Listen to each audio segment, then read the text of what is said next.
Jaipur dialogues 2025 धर्म, संस्कृति और विचारों का महोत्सव है। इसे और बड़ा और प्रभावशाली बनाने के लिए हमें आपके सहयोग की आवश्यकता है। आपकी हर दान राशि इस आंदोलन को और मजबूत करेगी। ये सिर्फ समर्थन नहीं, यह है धर्म युद्ध में आपका संकल्प। आज ही हमारे क्राउड फंड में योगदान दें और भारत के पुनर्जागरण के साथी बने। QR स्कैन करें और योगदान के लिए लिंक नीचे दिए हुए हैं।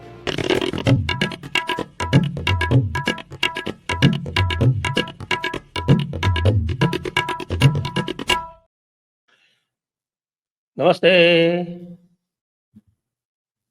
आप सभी का स्वागत है आज के इस कार्यक्रम पे। हमारे साथ जुड़ गए हैं कर्नल RSN सिंह जी और हम उनसे बात करेंगे भारत से संबंधित रणनीतिक विषयों के बारे में। तो आप सभी से अनुरोध है कि कृपया हमारी चैनल को सब्सक्राइब करें और वीडियो को लाइक अवश्य करें।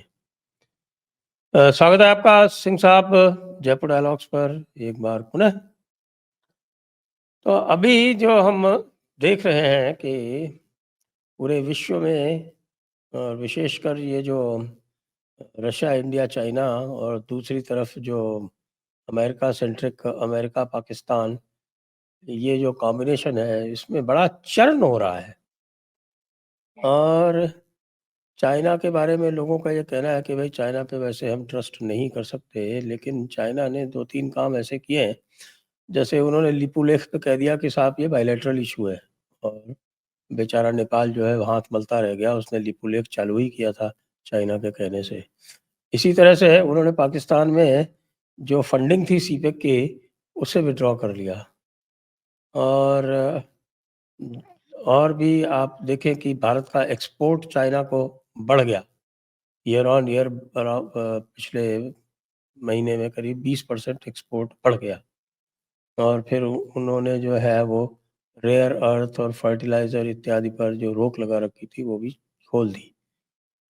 तो आप इस पूरे परिदृश्य को कैसे देखते हैं? दीक्षित साहब, आपके जयपुर डायलॉग्स के दर्शकों को मेरा प्रणाम, मेरा नमस्कार। देखिए, जो ये जियोपॉलिटिकल जो चर्निंग हो रहा है और जियोपॉलिटिकल रीअलाइनमेंट्स जो हो रहे हैं, इसके पीछे मैं मानता हूं कि ये 3 युद्ध हैं। The ongoing Russia Ukraine war, दूसरा वो Iran versus Israel and America, और तीसरा जो युद्ध जो ऑपरेशन सिंदूर, जो short intense stand of distance वाली लड़ाई। उसे एक चीज बहुत साफ उभर के आई कि we are in the throes of the third industrial revolution based on rare earth. और डेंग ने 19 वे बैक इन 1978 उन्होंने बिल्कुल सही कहा था कि if Middle East has oil, we have the rare earth. तो इसके वो उसके कारण जो ये 3 युद्ध है, इसमें सबने इसका बड़ा अध्ययन किया और इसका विश्लेषण किया, और खास करके भारत में इसका बहुत विश्लेषण हुआ। और मैं इस बात को बिल्कुल मानता हूं कि ऑपरेशन सिंदूर में जो भी हमने प्यूनिटिव एक्शन लिया और इतना जबरदस्त action across the length and breadth of Pakistan, that has not been lost out on China. तो इन सब के जड़ में मैं मानता हूं कि ये कहीं ना कहीं ये रेयर अर्थ मैग्नेट्स, ये क्योंकि नहीं, ना केवल ये वॉरफेयर को ड्राइव कर रहा है, ये बिल्कुल जो आपकी पूरी इकोनॉमी जो है, जो मॉडर्न इकोनॉमी है, वो इस पर बेस्ड है। अब आप बताइए, माइक्रोचिप्स ने, कल हमने विक्रम माइक्रोचिप बनाया, तो बड़ी सेलिब्रेट करने वाली बात है। लेकिन ये भी याद रखें कि ये सारी के सारे माइक्रोचिप्स भी जो है वो भी रेयर अर्थ के ऊपर ही निर्भर है। और ये भी बात ना भूले लोग कि 90% जो माइनिंग, 60% माइनिंग और 90% प्रोडक्शन ऑफ रेयर अर्थ, इस पर अभी मोनोपोली है चाइना का। और इस तरह का स्ट्रैटेजिक मोनोपोली जो कि कम से कम 8-10 साल और रहने वाला है, आप इसको नजरअंदाज नहीं कर सकते। तो इस पर भी पाकिस्तान, उस पर बहुत असर पड़ा। और हमने देखा कि ऑपरेशन सिंदूर के पहले बड़ी तेज गतिविधि देखने को मिली अमेरिकन कैंप से, अमेरिका से पाकिस्तान के संदर्भ में, पाकिस्तान के क्रिटिकल मिनरल्स को लेके। वो आप अगर पूरी उस समय देखें तो एरिक मेयर आए वहां पे, who is the head of south and central Asian affairs उनके स्टेट डिपार्टमेंट में। उसका उनका भी मकसद क्रिटिकल मिनरल्स है। कांग्रेशनल डेलीगेशन काफी समय बिताया उन्होंने, उनका भी बस मेन मुद्दा था क्रिटिकल मिनरल्स। उसके बाद ये आपके मार्क रूबियो की बात हुई, इशाक दर से अगेन क्रिटिकल मिनरल्स। तो कहीं पे बहुत ज्यादा प्रेशर है क्रिटिकल मिनरल्स को लेके।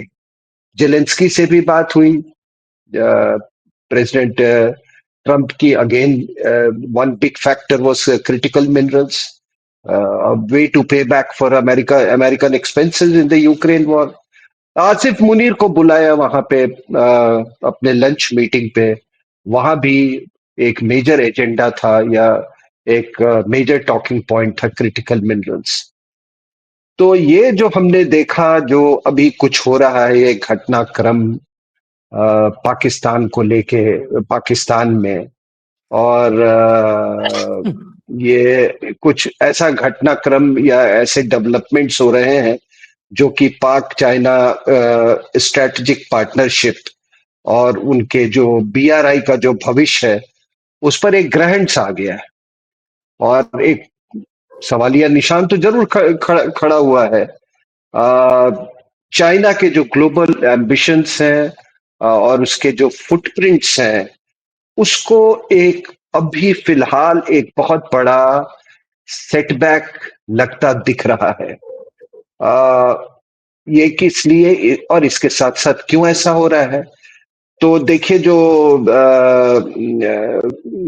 ये वेस्टर्न जो इन रोड्स हुए हैं इनटू बलूचिस्तान, ये क्रिटिकल मिनरल्स को लेके, और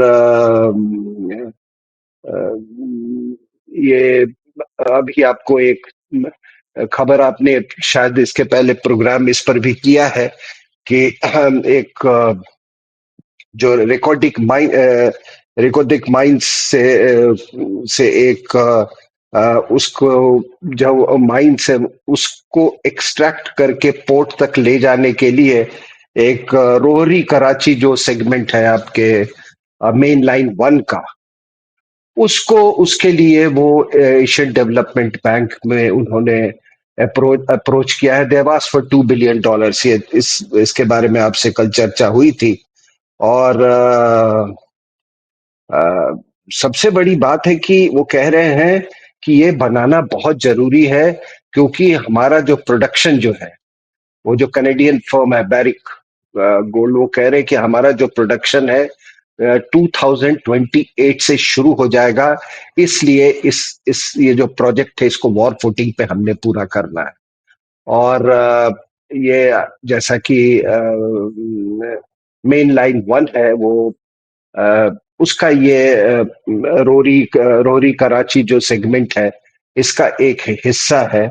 और इसको आखिर ये मेन लाइन 1 जो है, वो एक सबसे एम्बिशियस प्रोजेक्ट था। It was the flagship project of the China Pakistan economic corridor, और in the larger perspective belt road initiative का। आखिर चाइना ने इसको क्यों अबेंडन किया? मैं एक बात इसमें अगर थोड़ा-सा इस ऐड कर दूँ, क्योंकि मैंने इसको एनालाइज़ किया था आज सवेरे, मैंने इसके ऊपर वीडियो भी डाला है और डिटेल में एनालाइज़ किया है। क्योंकि पहले जब इन्होंने शुरू में जब इसको कंसीव किया था, तो इसका एक्सटेंट काफ़ी ज़्यादा था। वो 16-17 बिलियन डॉलर्स का प्रोजेक्ट था, और उसमें जो रेलवे लाइन थी, वो काशगढ़ से चलती थी, काशगढ़ से हवेलियाँ। हवेलियाँ जी, आपको पता है कि ये इधर से इस्लामाबाद के ऊपर से फिर उधर जाती है एबटाबाद की तरफ। और हवेलियाँ में वहाँ पे इनका एक ड्राई पोर्ट भी बनना था, और पूरी पेशावर कराची लाइन बननी थी। उसके साथ में जो सबसे बड़ा इसका जो सेगमेंट था, वो था स्पेंज़ाड जो जगह है, जो जंक्शन है, उस जंक्शन पे आपकी जो सक्कर रोहड़ी क्वेटा सुकुर। लाइन और आपकी तफ्तान क्वेटा लाइन मिलती है, स्पेंजार्ड बोलते हैं उस जगह को। तो वो स्पेंजार्ड से ग्वादर का एक ये पूरा सेक्शन बनना था उसमें। ये सारा का सारा अबेंडन हो गया, वो काशगर वाला भी अबेंडन हो गया, ये ग्वादर वाला भी अबेंडन हो गया, और उसके बाद फिर रिमेनिंग ML1 का इन्होंने प्रोजेक्ट लिया। और मेरा ये मानना है चूंकि ग्वादर वाला अबेंडन हो गया, इसलिए इन्होंने फाइनली जो ML1 भी था वो भी अबेंडन कर दिया, क्योंकि बिना ग्वादर लाइन के इसकी वायबिलिटी बनती नहीं है। अगर आपको रेकोडिक से माल लेके कराची लाना है तो इसकी वायबिलिटी नहीं बनती। जी। हाँ, तो आपने बिल्कुल सही कहा। ये जो मेन लाइन 1 है, अगर उसका आप अलाइनमेंट देखें तो it's very close to the Indian border. I mean, मैं रिलेटिव टर्म्स में बात कर रहा हूँ। पूरी जो अलाइनमेंट जो है वो कराची से पेशावर तक, और इसको जैसा कि आपने कहा कि इसको मॉडर्नाइज करना था, बहुत ज्यादा कॉस्ट कॉस्ट ओवररन्स थे इसको, आपने बिल्कुल सही कहा। उसको डुअलाइजेशन करना था, बहुत पैचेस में सिंगल ट्रैक है, उसमें computerise signal system, fencing in the urban areas, बहुत सारे चीजें थे। तो उसके कारण कॉस्ट ओवररन्स, और वो भी डिस्टेंस डिस्टेंस कोई छोटा मोटा डिस्टेंस नहीं है सर। ऑलमोस्ट 1600 जी 87 किलोमीटर। फिर ये डेस्क उन्होंने से जरा, बट ये डेस्क से मैप शेयर कर दें प्लीज, डेस्क से मैप शेयर कर हाँ दें हाँ। जरा। मैं जरा तो वो मैं पाकिस्तान रेलवे और सिस्टम का मैप शेयर कर रहा हूँ। हाँ, जी, आप तो कंटिन्यू करें। जिसकी इसकी अहमियत इससे भी है, आप समझ सकते हैं कि ये रेलवे लाइन जो है वो 75% कार्गो और पैसेंजर लोड पाकिस्तान का उठाता है। और मॉडर्नाइजेशन में यही था कि इसको इतना मॉडर्नाइज कर दो कि जो एवरेज स्पीड जो है, इट इज करेंटली ट्रेन की 70 किलोमीटर पर आवर है, वो 140 किलोमीटर नहीं नहीं पर सर, आवर है। 70 कहाँ है वहाँ। गुड्स ट्रेन की जो एवरेज स्पीड है पाकिस्तान में वो 15 किलोमीटर है, और जो एनीवे इसका एक्सप्रेस ट्रेन की लेस देन 50 है। मैं बताता हूँ आपको, मैंने क्योंकि ये पूरा जो है ना, इस चीज को मैंने सेक्शन बाय सेक्शन स्टडी किया हुआ है। ये पूरा जो बिल्कुल है सही ये है, नक्शा सेक्शन बाय सही। सेक्शन हाँ, स्टडी है। ये देखिए आप, तो ये जो आपका ये जो सेक्शन है ये सिंगल लाइन सेक्शन है। मैं इधर दिखाता हूँ आपको। ये पेशावर से लेके, और यहाँ आप देखें ये गोलरा शरीफ है, ये सिंगल लाइन सेक्शन है। फिर यहाँ से लेके और चकलाला तक ये 3 स्टेशन है, चकलाला ये तक डबल जे लाइन है। हाँ, ये डबल लाइन है। उसके बाद फिर लाहौर तक सिंगल लाइन है वापस। फिर फिर आप Lahore to Lahore Shahdara single line है। फिर लाहौर से, नहीं, शाहदरा से शाह डबल लाइन शुरू हो जाती है। शाहदरा से डबल लाइन अच्छा, शुरू हो जाती ओके। है। शाहदरा से फिर ये फिर कराची तक ये डबल लाइन है। तो मैं जो आपको बता रहा था, मैं ये बता रहा था कि आप ये देखें इसको कि ये इधर ये जो लाइन चल रही है यहाँ से, ये स्पेज़ांड से ये जा रही है इधर आपके कलात और सुराब और इधर होते हुए, और ये जाती है ग्वादर। और ग्वादर से ही एक इसकी ये इधर पासनी और मारा होते हुए यहाँ से भी एक लाइन जी आती है कराची। ये अबैंडन है, दिस हैज बीन अबैंडन, तो इसका कोई अब मतलब नहीं। जी इसी तरह से जैकोबाबाद से ये इस लाइन को यहाँ पे ये मिलाते थे। तो ये रोहड़ी से जैकोबाबाद होते हुए ये ग्वादर जाती है इधर एक लाइन, और इधर आपका जहाँ पर हम जिसकी बात करते हैं ना कि आपके रेकोडिक की, तो रेकोडिक आप ये समझिए ये बिल्कुल ईरान बॉर्डर के पास में आ जाता है। ये यहाँ पे ये आप नोकुंडी देख रहे हैं ना, यहाँ से रेकोडिक है, और इसके आसपास से यहीं पे सैंडक माइंस है। ये भी इनके भी करीब 60-60, 70-70 किलोमीटर बाई रोड आता है। तो ये अब किसी तरह से भी वायबल नहीं है, क्योंकि नहीं, तो ये उनका बहुत पुरानी लाइन है। ये बहुत उनका पुरानी ये लाइन है। कह, एक ट्रेन चलती है, हाँ इसका मैं जो सिग्नलिंग है वो पुराना जो वो आपका टोकन सिस्टम भी नहीं है, इस पे तो एक वो क्या बोलते हैं सिंगल लाइन सिंगल ऑपरेशन ही है, एक बार में एक ही ट्रेन चल सकती है पूरे सेक्शन पे, वो वाला जो है वो पुराना सिस्टम है इसके ऊपर, तो ये किसी भी तो तरह से वायबल है नहीं। तो अभी क्या है अब सर कि ये जो ये आपके दर्शकों को ये बता दें कि आपने बिल्कुल सही कहा कि ये it is an antiquated, not even outdated, it's an antiquated system. आपने जो मैप दिखाया तो मैं बता दूं आपको कि ये कराची से जो कोटरी वाला सेगमेंट है, अगर आप साउथ से नॉर्थ की तरफ जाए तो नॉर्थ ईस्ट की तरफ, तो ये 1899 पे ये सेगमेंट 1899 ईस्वी में ये बना था।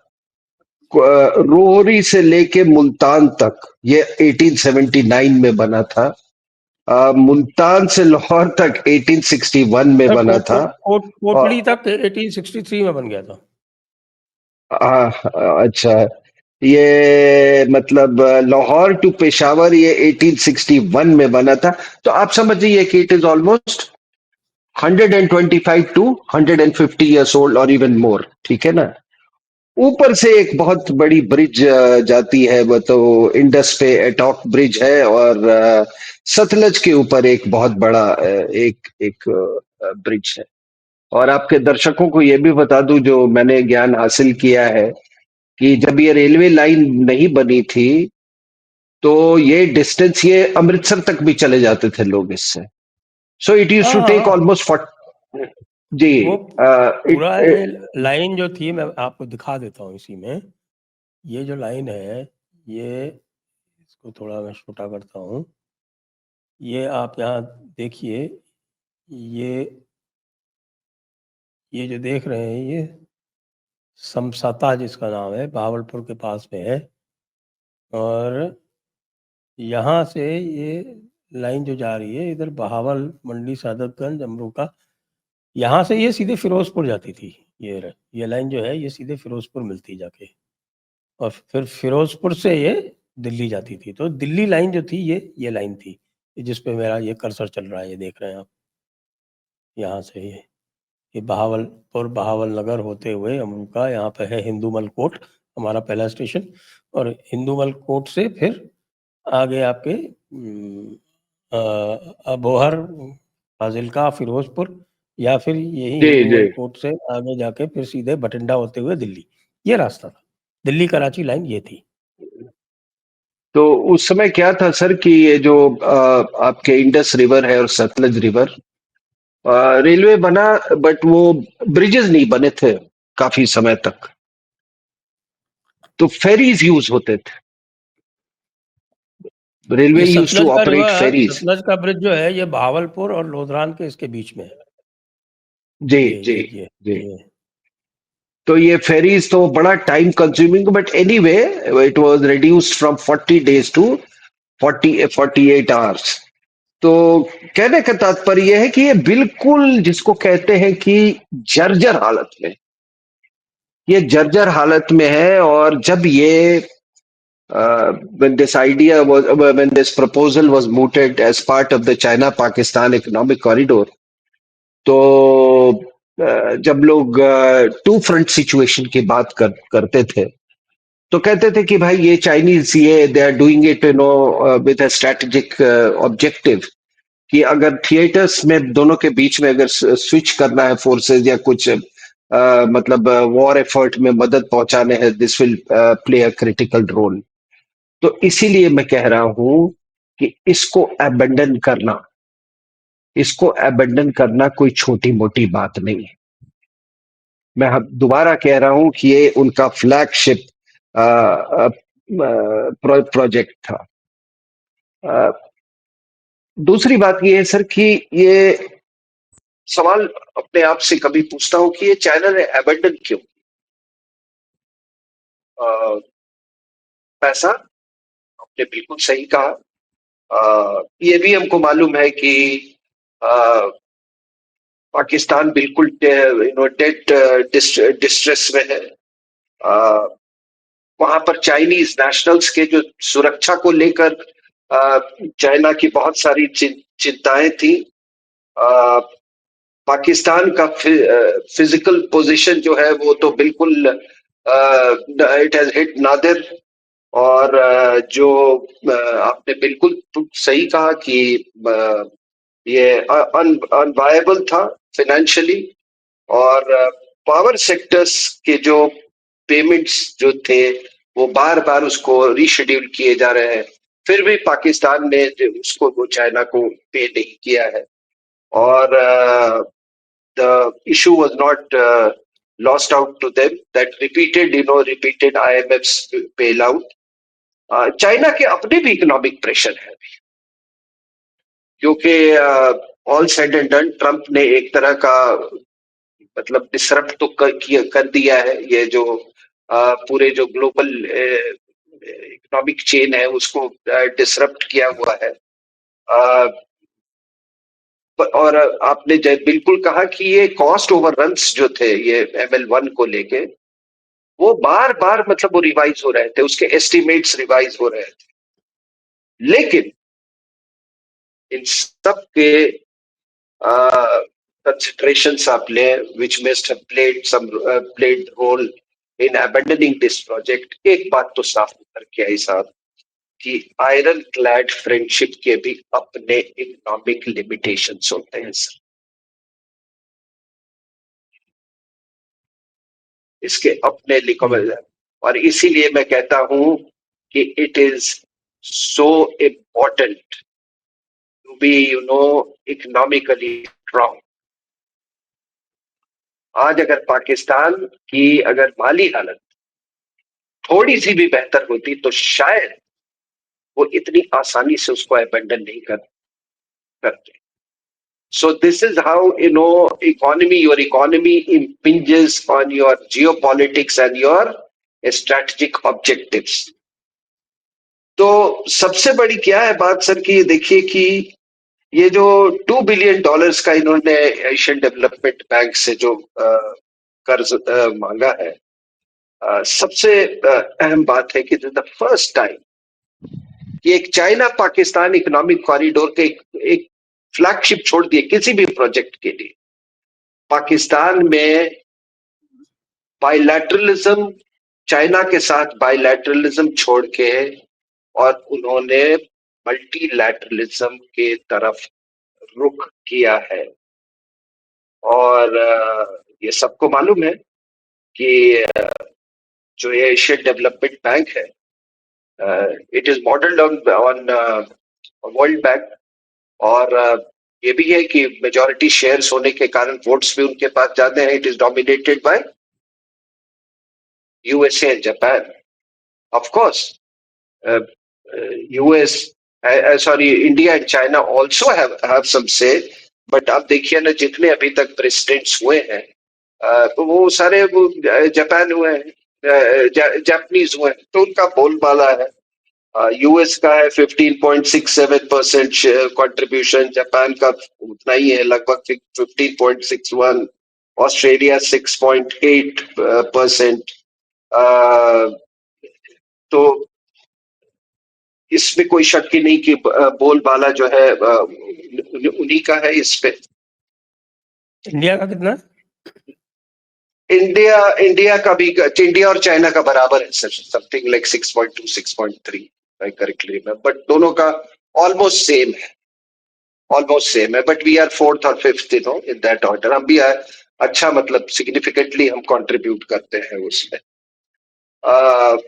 नाउ ये जो जो पिवटिंग हुआ सर, फ्रॉम बाइलैटरलिज्म टू मल्टीलैटरलिज्म, ये केवल एक इकोनॉमिक डिसीजन नहीं है sir, it is a strategic shift, it is a strategic move. No, on part of Pakistan also, and of course, sorry, on part of China as well। अब क्या है sir कि अब से क्या आगे एशियन डेवलपमेंट बैंक के जो फुटप्रिंट्स हैं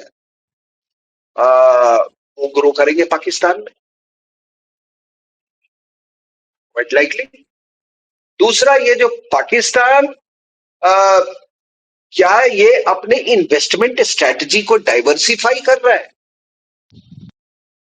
या यूएस की तरफ वो ज्यादा से ज्यादा लीन करने की कोशिश कर रहा है? और ये पाक का जो बैलेंसिंग एक्ट जो है, उसने तो, एक बात मैं आपको बता दूं कि वो लाख कोशिश कर रहे हैं कि इसको बैलेंस करने के, लेकिन उसका एक नतीजा जरूर हुआ है कि there is, because of this Pak's balancing act और you know shift away, bias away from China, India China के रिलेशंस में एक थॉस आया है, और चाइना यूएस रिलेशंस में गर्मी सी आ गई। इसका असर उसमें रशियन फैक्टर भी है, यूक्रेन रशिया वॉर फैक्टर भी है, लेकिन ये पाकिस्तान फैक्टर भी है सर।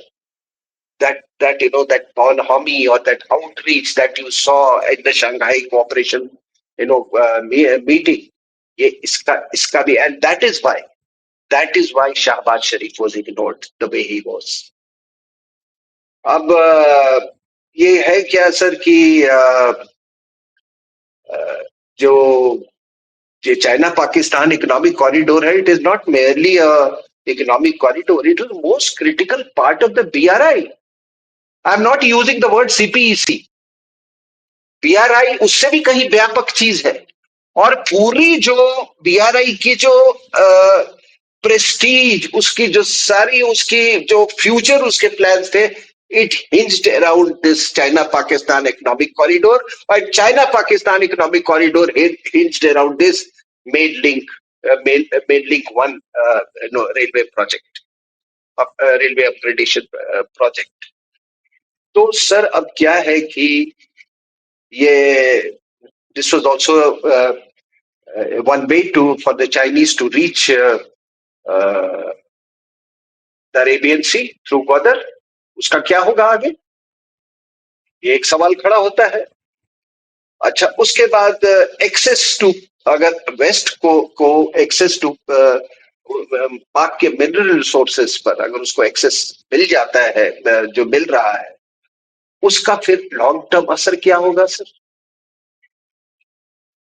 तो ये, क्या हम ये कहें कि China Pakistan economic corridor is dead? खैर, ये कहना तो अभी प्रीमेच्योर होगा, लेकिन हाँ, इतना जरूर है कि ये it's a huge setback, huge setback. और मैं आपके प्रोग्राम में हमेशा इस बात को मैं रिएटरेट किया हूं कि चाहे कुछ भी हो जाए, the West will not allow China-Pakistan economic corridor to be realized, because they don't want them to be a player in the Arabian Sea, that is the Indian Ocean, through Pakistan, and they do not want the BRI to make further ingress into West Asia. तो ये लेकिन हाँ, फिर भी हम ये नहीं कहेंगे कि वो डेड हो गया है, और ऐसा नहीं है। देखिए 2015-2019 के बीच एक बात थोड़ा सा यहीं पे क्लैरिफिकेशन चाहता हूँ आपसे कि मैं हमेशा से कहता रहा हूँ, जब भी ये सीपेक शुरू किया था तभी से मैंने ये कहा था कि ये अनवायबल आइडिया है, क्योंकि जिस तरह की बातें ये करते थे कि साहब कि हम यहाँ से एक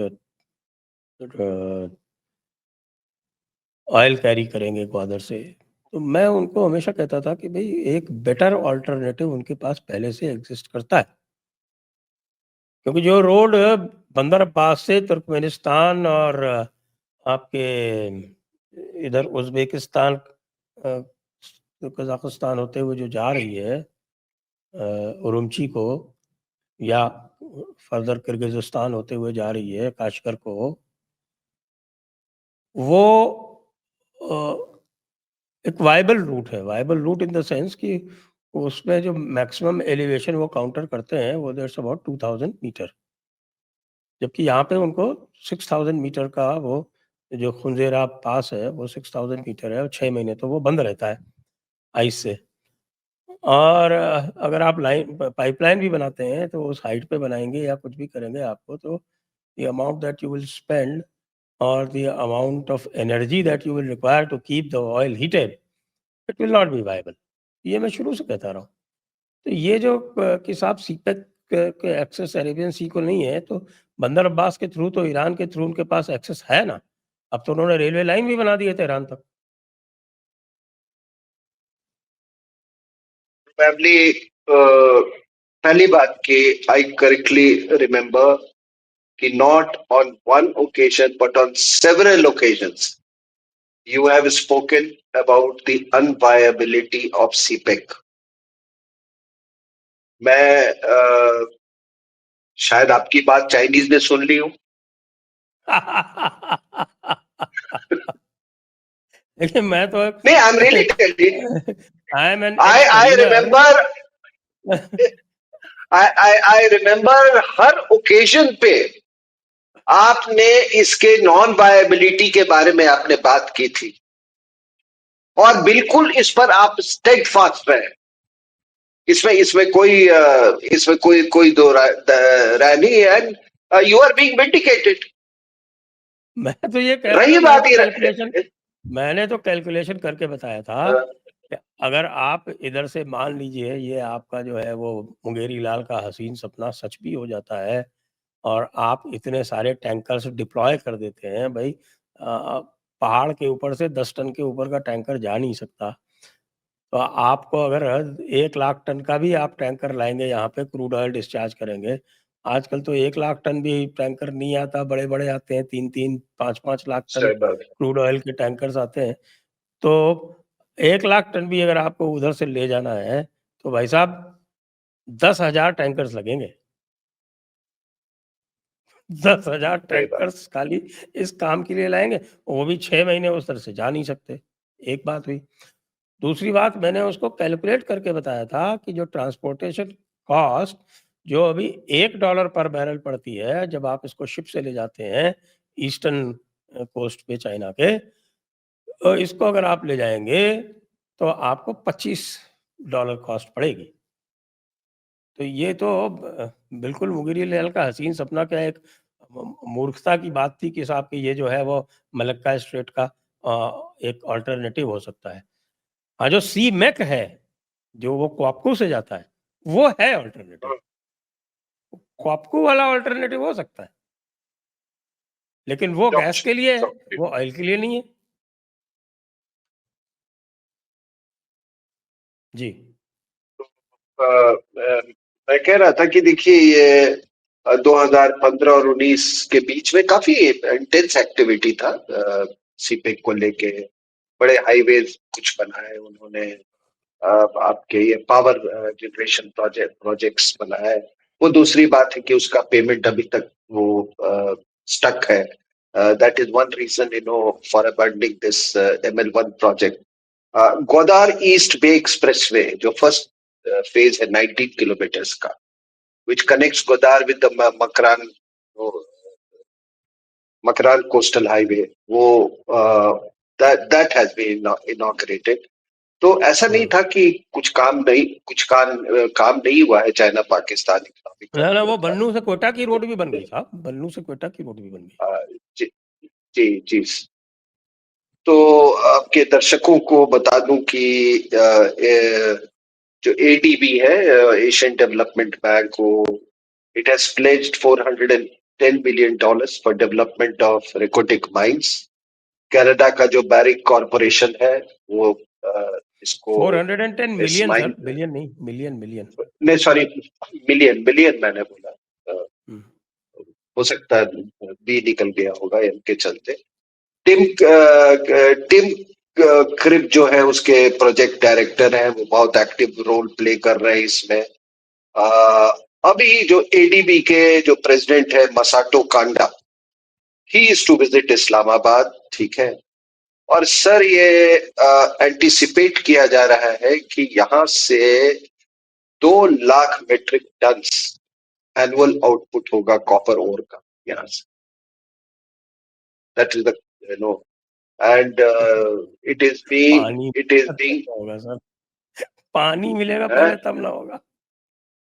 पानी नहीं है उस एरिया में, माइनिंग के लिए तो पानी ये भी चाहिए। बिल्कुल सही है।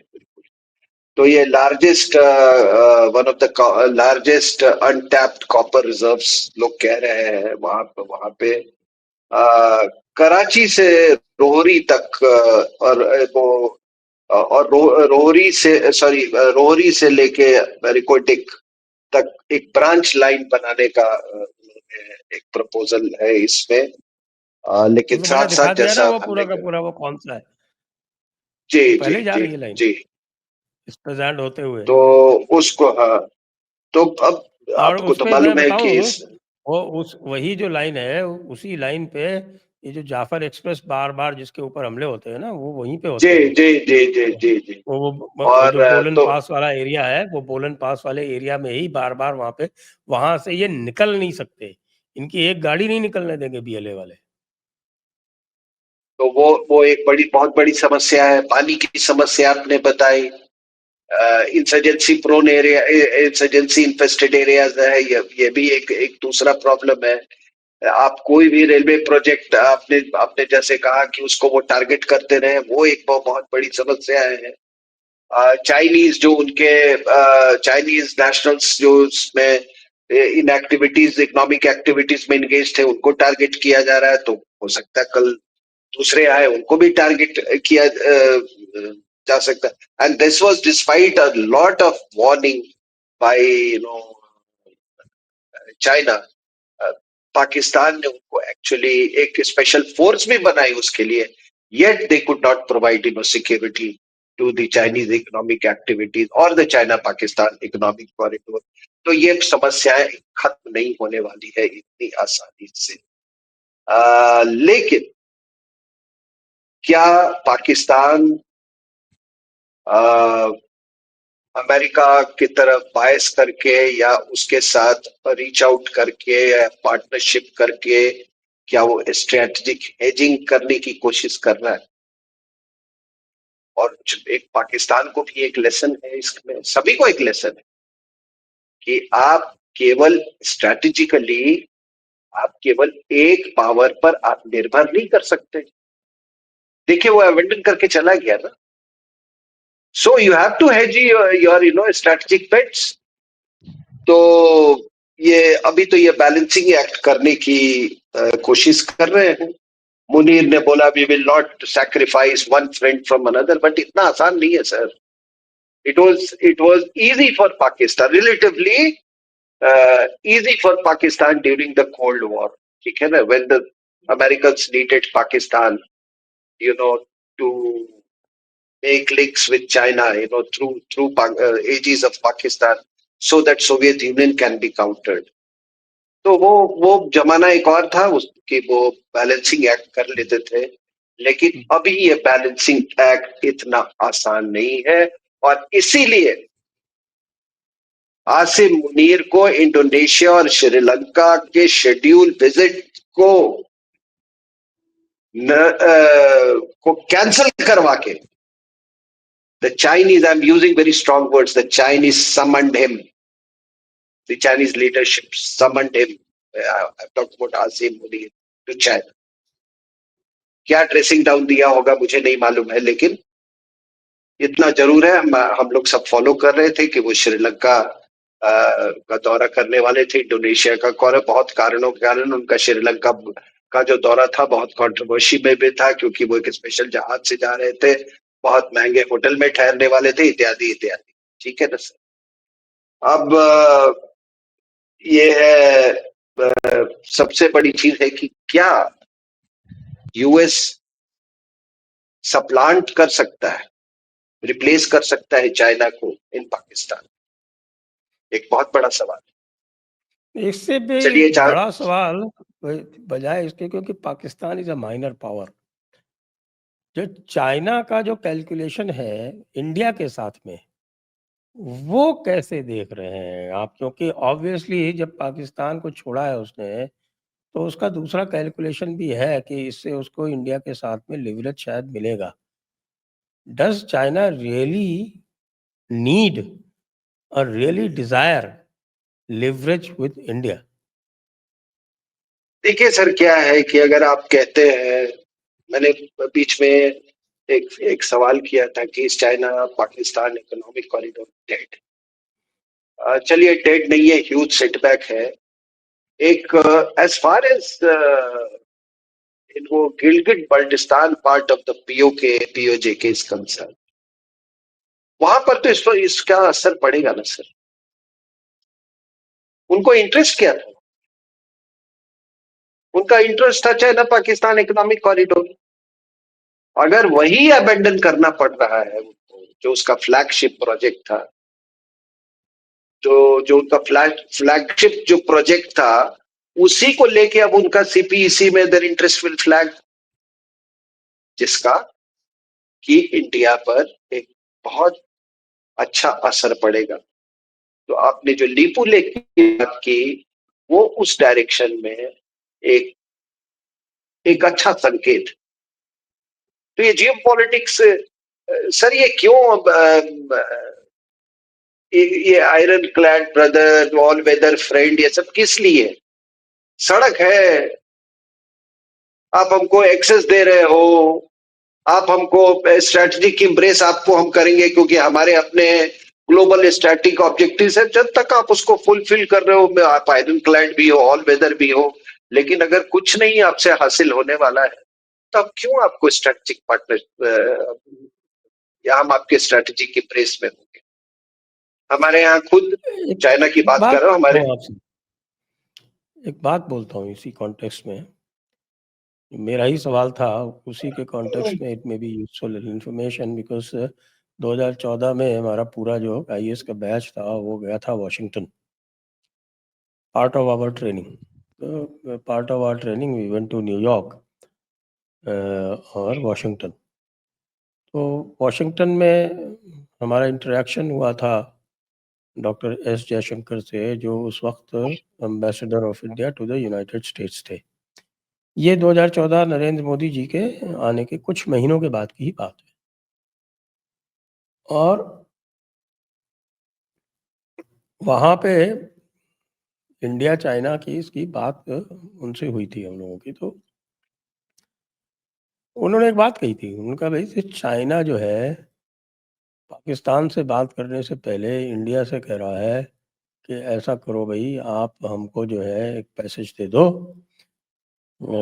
Through Manipur and Tripura, so that we can construct a railway line and a road to Chittagong।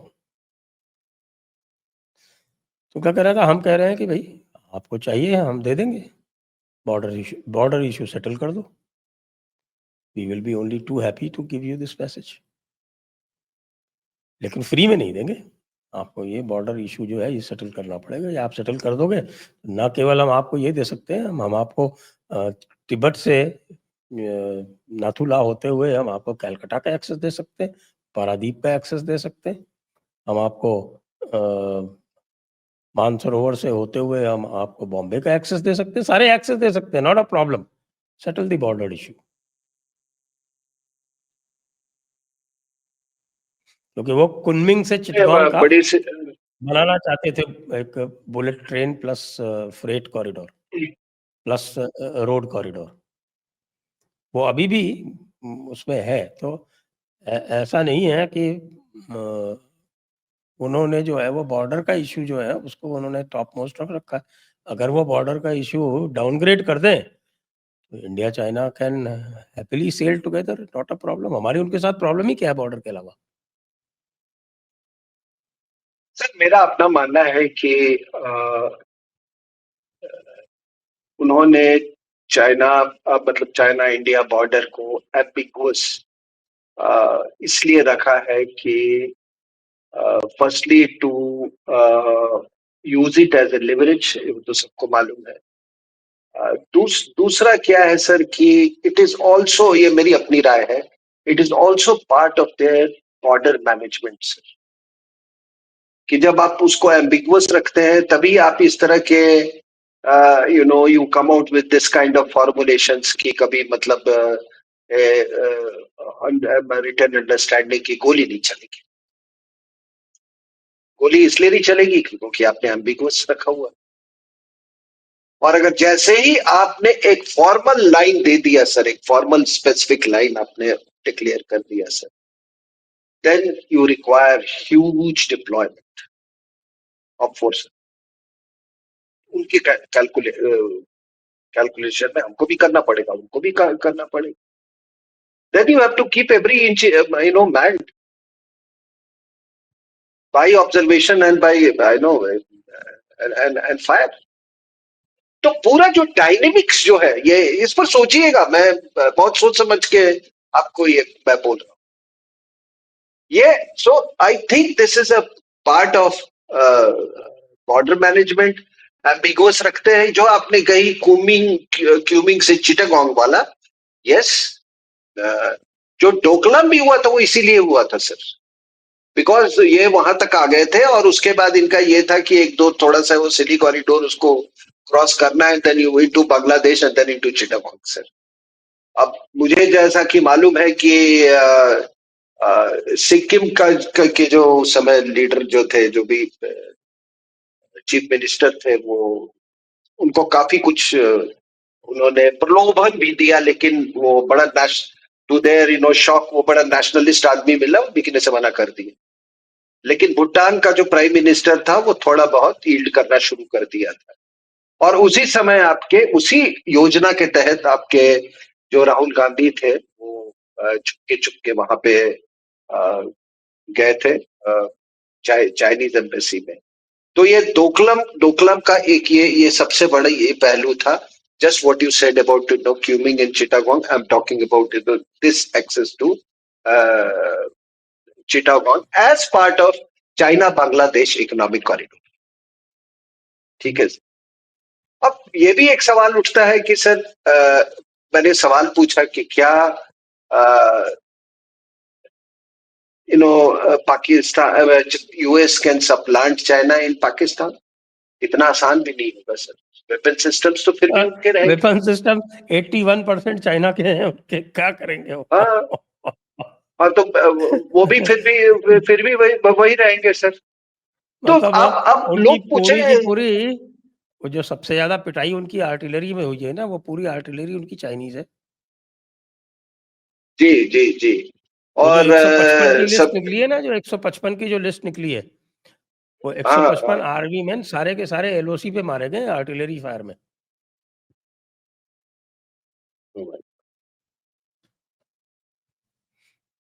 तो एयरमैन उसमें तो क्या है चंद नहीं सर मारे गए। कि ये इतना बड़ा स्ट्रेटेजिक शिफ्ट करना, और to impose such a strategic shift, naturally something had to be done. इनको चाइना से रेंच आउट करना पाकिस्तान को इतना आसान नहीं था। So they built up this character Asim Munir, hard him thrashed by India. ठीक है ना? After having thrashed made him vulnerable, और वल्नरेबिलिटी क्रिएट करने के बाद उससे बाद जो मांगे उससे वो कुछ नहीं। उसके अदरवाइज सिचुएशन ऐसे वहां पे हो गए थे पाकिस्तान में कि अगर कोई उल्टा नैरेटिव चलाना शुरू करता तो ये इसको पाकिस्तान से भागना पड़ता। और पता नहीं कुछ, I don't know, I am not confirm, लेकिन कोई कह रहा है कि इसकी पत्नी ने अमेरिका सिटीजनशिप के लिए कुछ या हाँ वीसा हाँ वीसा हाँ के हाँ, लिए वो कुछ तो अप्लाई कंफर्म हो किया गया। है। वो तो कंफर्म हो हाँ गया, मिल गई उसको। अच्छा, तो देख लीजिए। Everything adds up, isn't it? Everything adds up. तो इसने इसको और ये भी कब उठ के भागेगा कोई ठिकाना नहीं है, मैं आपको बता रहा हूँ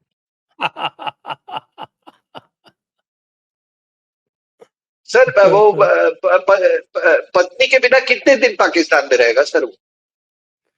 अच्छा, ये खुद सर पाकिस्तान बिल्कुल। वहां अमेरिका जाके जो ये अपने इंटरैक्शन जो थे वहां के पाकिस्तानी जो वहां पे डायस्पोरा है, वहां वहां भी ये भी क्रिटिकल मिनरल्स की बात कर रहा था कि कहा ही मेड ए स्टेटमेंट कि अमेरिकन क्या लगे हुए हैं यूक्रेन के पीछे, हमसे लो ना, हम आपको देंगे, हमारे पास बहुत। He made statements like this. तो सर एक बात मैं बताऊं, ये कभी जब इतिहास खुलेगा ना सर, मतलब थिंग्स ओपन आउट, ये बात जरूर होगी कि इसको किस तरह से अमेरिकन ने ठुकवाया भारत से। आज तक क्या किसी अमेरिकन ने of any consequence, any American of any consequence, अभी कभी किसी ने IWT ट्रीटी के सस्पेंशन के लिए आपको क्रिटिसाइज किया? ना, इस पर गौर नहीं। करिएगा सर, इस पर गौर करिएगा। और ये जो ट्रम्प जो साहब जो ये बार बार जो कह रहे हैं ना कि they wants to take credit कि हमने बंद करवा दिया और ये करवा दिया, वो थोड़ा सा मिसरिप्रेजेंटेशन है of may be what actually happened. और मिसरिप्रेजेंटेशन का ये था कि हाँ ठोक लिया, अब अच्छे से ठोक लिया, अब इससे आगे मत ठोको, न्यूक्लियर साइट्स भी ठुक गए हैं, सब कुछ ये हुआ है। उसको नेचुरली ये वो क्रेडिट लेने की कोशिश की, गलत तरीके से उसने किया। But the fact is that he told, इसमें गलत बात तो नहीं है कि उसने पाकिस्तानियों ये आसिम मुनीर को बोला कि चल लूट उससे बात कर ले, भारत से अपने DGMO को बोल बात करेगा। The initiative of course came from United states of America. Yes, despite that हमने अपना जो हमारा जो ऑपरेशंस वो हमने उसको कभी कर्टेल नहीं किया, रेस्ट्रिक्ट नहीं किया। तो ये कभी ये खुल के आएगा, ये बातें खुल के आएंगी। इतना कुछ किया, 50% सैंक्शन लगा दिया, ये कर दिया, वो कर दिया, और इतनी बड़ी चीज आपने कर दिया, IWT को सस्पेंड कर दिया जो कि उन्हीं के द्वारा ब्रोकर्ड था। कुछ नहीं। And when that to when JD Vance was on Indian soil. तो कुछ चीजें, ये जो स्ट्रेटेजिक डिप्लोमेसी होती है ना सर, वो उसके लिए थर्ड आई होना जरूरी होता है। ये है सर। जी, तो आइए आज की चर्चा को अब यहीं पर विराम देते हैं। सभी दर्शकों को बहुत बहुत धन्यवाद। कर्नल RSN सिंह जी को भी बहुत बहुत धन्यवाद। जय हिंद, जय भारत, वंदे मातरम।